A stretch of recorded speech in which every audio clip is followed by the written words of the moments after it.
Hello students, we are covering lesson 6 learning of class 11 psychology. In the first part of this lesson, you have been introduced to the concept of learning, its various features, determinants and prominent characteristics. In the second part today, we shall discuss classical conditioning. There are basically two types of conditioning that have been identified, these being classical conditioning and instrumental conditioning. Instrumental conditioning shall be covered in part 3 of this chapter. The other forms of learning that you will go through are observational learning, cognitive learning, skill learning and concept learning. After going through this part, the basic objectives are that you should be able to understand the meaning of classical conditioning. You will also come to know of where it originated, what are the steps and stages in the process of classical conditioning, what are its basic determinants and what are its applications in daily life. By definition, classical conditioning is the form of learning in which the conditioned stimulus or CS comes to signal the occurrence of a second stimulus, that is the unconditioned stimulus, which is known as US. CS and US are abbreviated forms for conditioned stimulus and unconditioned stimulus. The other two abbreviations which are commonly used for describing classical conditioning are CR being conditioned response and UR unconditioned response. Here you can see the photograph of Ivan P. Pavlov, who is the Russian physiologist credited for the coinage of the term classical conditioning. Therefore, this form is also known as Pavlovian conditioning after Ivan P. Pavlov's name. Pavlov was a Russian physiologist and he was basically concerned with the reactions that food elicits in us. What he did was certain experiments with dogs. On your screens, you can see a representation of the experimental setting that Pavlov used to establish classical conditioning. Let us now understand what he did and how this concept came to be related to our psychology today. A dog was put in a chamber. He was harnessed and was tied. He could not move around. He would be provided some food and his salivating reactions would be recorded. Then Pavlov tried to establish certain other stimuli which would in turn elicit reactions which were not natural for the dog. Let us see the 4 steps in which this process continued. Step 1. The harnessed dog in a box was presented with food in a plate. Upon the sight of food, the dog salivated, which is the natural reaction for the dog. Therefore, we called the food an unconditioned stimulus, that is the natural stimulus, and the saliva an unconditioned response, that is the natural response. In the second trials, the food was not presented and a bell was sounded. Now, this bell was a stimulus upon which the dog did not salivate because bell was not a natural reaction to elicit salivation. In the third trials, the bell was sounded before the food was presented, that is the bell, the food. Then the reaction noticed was the saliva, of course, which was in reaction to food. So, this bell, food and saliva went on for certain trials. After that, Pavlov sounded the bell and did not present the food. This is step 4, where only the bell is sounded. And interestingly, the dog salivated at the sound of bell. Of course, you would say he would do that because he anticipated that after bell the food would come. So, in anticipation, the dog gave a response which was unnatural to the stimulus, which is bell.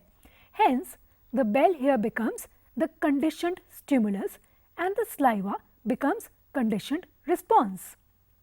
Well, do you see all this in your real life as well? Of course. If as a child someone blows at your eyes, you would blink your eyes, which is a natural reflex reaction. Now, if the person starts saying oh and then blinks, oh and then again sighs on your eyes, you would blink, oh, sigh, blink, oh, sigh, blink. If this continues, then after certain trials, only the sound of oh would let you to blink, which is a non-natural reaction. Thus, your blinking has now been conditioned with a sound of O, which otherwise would not have happened. So, this is classical conditioning. What is so unique about it? The reflex actions or the reflex reactions that we give in response to certain natural stimuli now come to be associated with unnatural stimuli. Let us see some more of real life examples to understand the concept better. You have seen cricket matches where the cricketer, if by mistake, has swung his arm in a certain direction before bowling and that led him to have an out. Then he would always swing his arm in the same manner, though swinging of the arm did not have any relation with the opposite player getting out. But this person started relating the concept of swinging to his success in cricket. Similarly, if you by chance wore your pink shirt for exam and your exam went really well, second time again that happened, maybe the third time again, then on you start relating the pink shirt with the success in exam, which of course has no relation. So when you start associating certain stimuli with reactions they do not naturally elicit, this is classical conditioning in your real life. What do you do with chocolates? Of course you like them. But have you seen that sometimes chocolate gives you an unpleasant feeling? Why? Because maybe one time you ate chocolate and that was after you had eaten so much earlier and that resulted in a vomiting. If that happens 2, 3, 4 times, this would make you realize that having a chocolate maybe gives me vomiting and you would start associating an unpleasant feeling with chocolate consumption. Similarly, we usually feel hungry when we look at food. We also feel hungry when we smell of food. Now, hunger has nothing to do with the sight or smell of food, but because we associate the satisfaction of our food instinct with the smell and sight, therefore the association gets strengthened duration of your life. Therefore, the association gets strengthened as your life progresses. Nausea at the sight of certain foods, or maybe certain phobias that you associate with things. Some people are really scared of heights, maybe because they went to height and then they fell or they saw someone fall. If that gets repeated a number of times, a phobia of height develops. So these are some of the situations in which you observe classical conditioning in your real life. Now that we understand that classical conditioning is not only limited to a Pavlovian laboratory, it is also there in our day-to-day lives, let us see some of the determinants. What do we mean by determinants of classical conditioning? These are the quickness with which the conditioning is established or the number of trials that are required for the acquisition of a conditioned response. The first determinant being the relation of time between various stimuli, the second being the type of unconditioned stimulus, and the third, intensity of conditioned stimulus. Let us look at them in detail. The time between various stimuli. How much of time has lapsed between an unconditioned stimulus and a conditioned stimulus, that is US and CS, determines how quickly your learning would take place. These are usually of 4 types. Forward conditioning, where unconditioned stimulus is presented before the conditioned stimulus. For example, the bell and the food. The time relation between stimuli, that is CS and US, determines how quickly the learning would take place. The different types of time relations, also known as schedules, are forward conditioning, where the unconditioned stimulus and then the conditioned stimulus is presented. For example, a balloon and then a loud sound. Balloon is the unconditioned stimulus and the conditioned stimulus is a loud sound, which would result in the child getting a feeling of fear. So, US plus CS is forward conditioning. Learning is known to be the slowest in this form of time stimuli providence. Second is delayed conditioning, where the CS begins, then the US begins, the CS ends, and then the US ends. For instance, the sound, the balloon, the sound continues. After it ends, then the sight of the balloon is taken afar.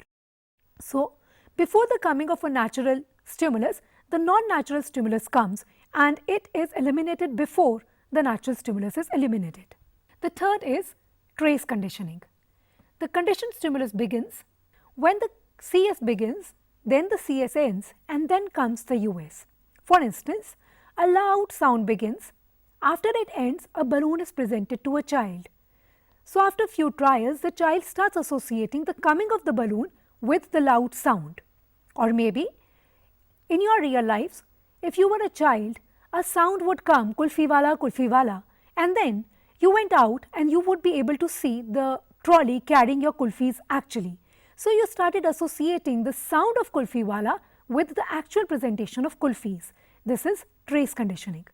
The fourth one is backward conditioning, where the US is presented before the CS.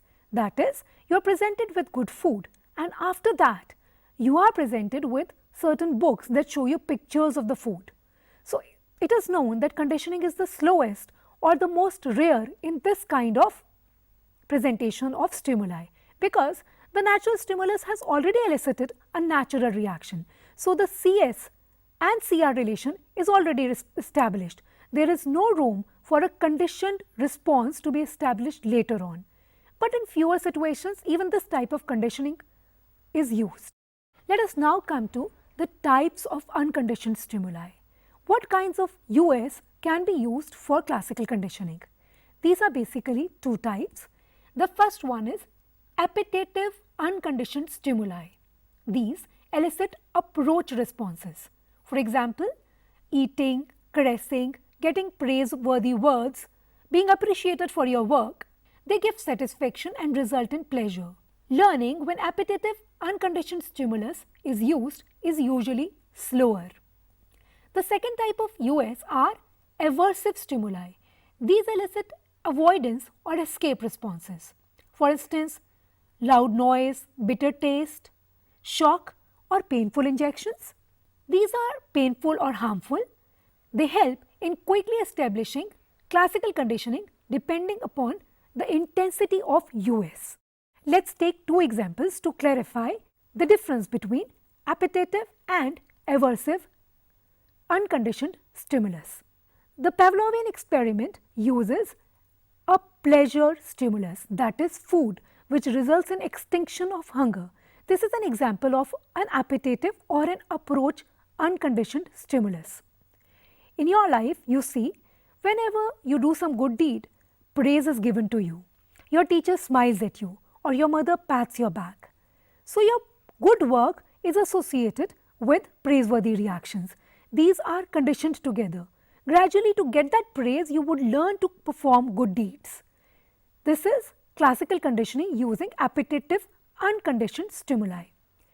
Aversive stimuli, as we said, are usually the ones that involve negative, punishable, avoidance kind of reactions. If as a child you accidentally put your hand in a burning fire and you get immediately a feeling of burn, this is unpleasant. So gradually you learn not even trials are needed. Even at the first instance you learn that the sight of fire gives you a fearful reaction. You do not necessarily need to go through that feeling of getting burned. So the sight of fire tells you it is a dangerous thing. These aversive reactions are very quick for conditioning to be established. Let us look at the application of classical conditioning for psychological treatments in a real life. Various kinds of therapies use classical conditioning. These are aversion therapy, systematic desensitization, flooding. What are they? Aversion therapy attempts to associate an unpleasant conditioned response such as nausea with stimuli associated with unwanted behavior such as the smell of alcohol. In rehabilitation centers, when people are brought to get rid of certain habits like alcoholism or taking drugs, then this kind of therapy is used. If supposedly consuming certain alcoholic drink like beer or whiskey gives a person pleasant feelings, now every time the person drinks it, there is something added to the content which gives him nausea, which is a very unpleasant feeling, or vomiting.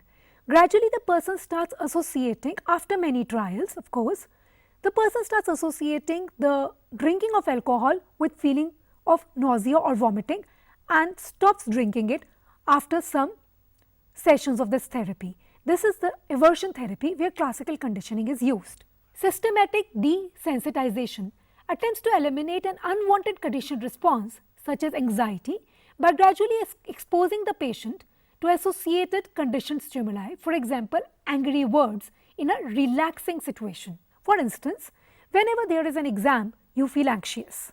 Now, the exam makes you feel anxious is a natural reaction. Now, what gets associated? Whenever one feels anxious, he is given some stimuli of scolding or angry words. Person starts relating that my anxiety would result into getting insults.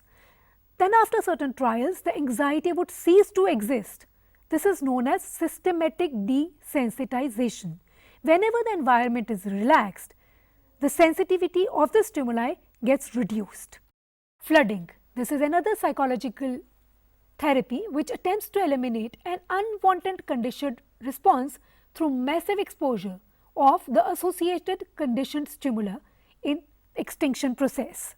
So, whenever a person does a thing which is an unwanted behavior, he would be given a lot of aversive stimuli. Mild currents or shocks, these are usually used to treat patients with severe psychological disorders. For instance, a schizophrenic has to be trained to stop banging his head into the wall. So, whenever the person starts engaging in this behavior, a lot of unwanted stimuli are given to him, anything that he is scared of, maybe certain sights, certain sounds or reactions, whatever the schizophrenic does not like. So, this is very different from systematic desensitization. Here the stimuli are given together with a lot of intensity. So, students, in this part you came to know of classical conditioning. This, by definition and by our understanding, is a simple form of learning, rather the simplest one, where the reflex actions, which are actually resultant of very natural stimuli, come to be associated with unnatural stimuli, and gradually after trials, the unnatural stimuli start getting you the reflex actions. This form of learning or conditioning, as we call it, assumes that the organism is a passive person. He is not thinking how to react, but these are just reflexes or natural reactions. We have also come to see how you can see the application of this concept in your real lives, from the phobias that you develop to fears that certain children feel, and how it can be used as a psychological therapy to get rid of certain unwanted behaviors like taking alcohol, being anxious, using abusive words, and also to treat certain psychological disorders. I hope that after going through this part, you will be able to relate it to your day-to-day life and be able to establish wherever and whenever you see it happening. You will also be able to use it to get rid of certain minor problems which have come to be conditioned in your life by the application of the concept of classical conditioning. In the next part, that is part 3 of chapter 6, we shall cover the other type of conditioning, which is operant conditioning. We shall also see the basic differences between classical conditioning and operant conditioning in that part. Thank you so much for paying attention to classical conditioning.